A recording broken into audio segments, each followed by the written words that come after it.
इस बीच एक बड़ी खबर आ रही है कि चीन के रक्षा मंत्री की अमेरिका को खुली चुनौती। किसी ने ताइवान को चीन से अलग करने की कोशिश की तो हम जंग से हिचकेंगे नहीं। ऐसी कोशिशों के खिलाफ आखिर तक लड़ेगा चीन। शांग्रीला डायलॉग में चीन के विदेश मंत्री का यह बहुत बड़ा बयान है। इंडो पैसिफिक पर यूएस की नीति तनाव और संघर्ष पैदा करने वाली है।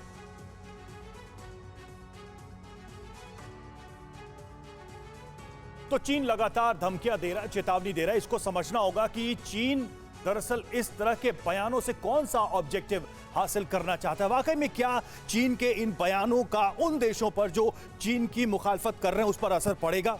क्या वाकई में चीन की इन धमकियों से या इन चेतावनियों से अमेरिका, ताइवान, जापान ये सब डर जाएंगे या फिर वो आगे कोई कदम नहीं उठाएंगे चीन के खिलाफ? जरा इसको हम समझते हैं। तो क्या बोला है चीन ने?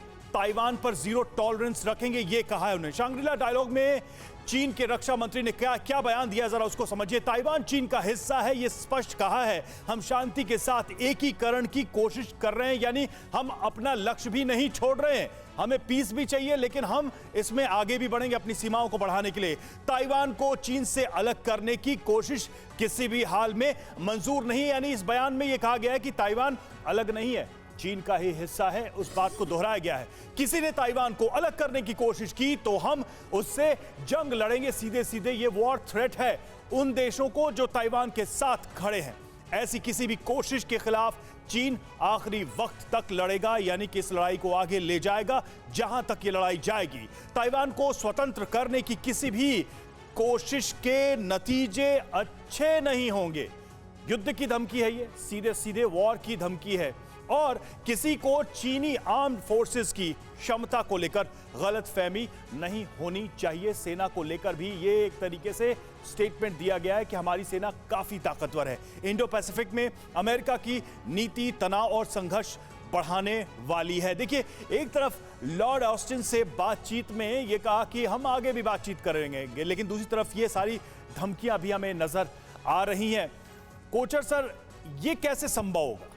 मतलब आप एक देश को अपने देश में शामिल करके अपनी सीमाओं का विस्तार भी करेंगे और फिर कहेंगे कि हम शांति से ये कर रहे हैं। क्या दुनिया में पीसफुली ऐसे कोई देश हड़पा जा सकता है? देखिए, चाइनीज़ की स्ट्रेटजी हमेशा रही है कि win a war without firing a bullet.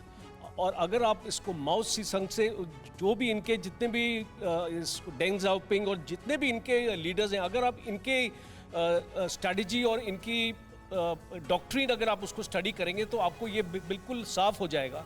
और ताइवान में हो क्या रहा है? पिछले 3 साल से इतने सारे इंकर्जन्स हो चुके हैं, इतने सारे एयरक्राफ्ट चाइना की तरफ से उनका एयर स्पेस के अंदर आ चुके हैं। ये बेसिकली ताइवान को एक चीज़ समझाने के लिए कि हम शांति चाहते हैं और आप शांति से हमारे साथ। बिल्कुल सही बात है, बिल्कुल सही बात है। और साफ जो बात नजर आ रही है वो ये कि ताइवान पर अपना दावा किसी भी हाल में छोड़ेगा नहीं चीन, ये बताने की कोशिश। और अमेरिका पूरी तरह से ताइवान के साथ है, ये अमेरिका की तरफ से बताने की कोशिश। परवाह देश की, सोमवार से शुक्रवार रात 10 बजे TV9 भारतवर्ष पर।